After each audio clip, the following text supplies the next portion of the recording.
TNPSC 2024ல் TNPSC group 4 2024ல் கேட்ட questions தான் நம்ம பார்த்துட்டு இருக்கோம்.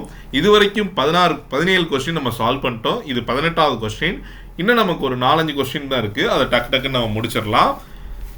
A person take a loan of 2000 at a 6% simple interest. He returned 1000 at the end of the 1 year. In order to clear its due in the end of the second year, how much he would pay? So இதான் question. So இந்த question ரொம்ப நமக்கு critical mark தெரியும், ஆனால் கிரிட்டிக்கல்லாம் கிடையாது. ரொம்ப சிம்பிளான question தான். ஃபஸ்ட் இயர் அவன் 1000 பே பண்ணிட்டான், செகண்ட் இயரில் அடுத்த 1000 இன்ட்ரெஸ்டையும் சேர்த்து பே பண்ணுறான். நமக்கு இங்கே சிம்பிள் இன்ட்ரெஸ்ட் தான் அவன் பே பண்ணுறதுனால இதில் நமக்கு எந்த கஷ்டமும் கிடையாது. சப்போஸ் அவன் காம்பவுண்ட் இன்ட்ரெஸ்ட் கொடுத்துருந்தா தான் நம்ம இதில் கஷ்டப்படணும். அவன் சிம்பிள் இன்ட்ரெஸ்ட் கொடுத்தனால இது டேரெக்டாகவே நம்ம பண்ணிடலாம்.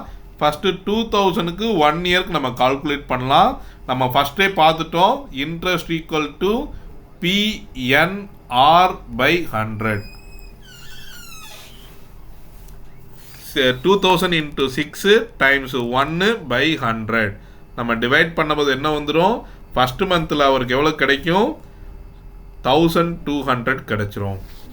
ஸோ இப்போ நம்ம 120 கிடைச்சிரும். மல்டிப்ளை பண்ணி டிவைட் பண்ணும்போது நமக்கு 120 கிடச்சிரும். ஸோ இப்போ நம்ம செகண்ட் இயருக்கு பார்க்க போகிறோம். செகண்ட் இயரில் அவர் எவ்வளோ பண்ண போகிறாரு? ஒன்லி 1000 தான் பண்ணுறாரு. 1000 டைம்ஸு எவ்வளோ பர்சன்டேஜ் பண்ணுறாரு? 6% தான். 1 இயர் தான் பை 100. ஸோ நமக்கு எவ்வளோ வரும்னா 60 ரூபி வரும். ஸோ டோட்டலாக அவர் எவ்வளோ பே பண்ண போகிறாரு? 180 ரூபி பே பண்ண போகிறாரு interest. First year 120, second year 60, டோட்டலாக 180 ரூபி அவர் பே பண்ணுறாரு. ஸோ இதை நம்ம ஆட் பண்ணும்போது, ஒரிஜினல் இன்ட்ரெஸ்ட்டோட ஆட் பண்ணும்போது நம்ம லாஸ்ட்டாக எவ்வளவு பண்ண போகிறாரு? 1000 ரூபி அவர் எக்ஸ்ட்ரா பே பண்ண வேண்டியிருக்கு, அதாவது பிரின்சிபல் பே பண்ண வேண்டியிருக்கு. 180 சேர்க்கும் போது 1180 ரூபி அவர் பே பண்ணணும். டோட்டலாக செகண்ட் இயர் எண்டில் அவர் டோட்டலாக வித் இன்ட்ரெஸ்ட்டோட அவர் எவ்வளோ பே பண்ணணும்னா 180 பே பண்ணணும்.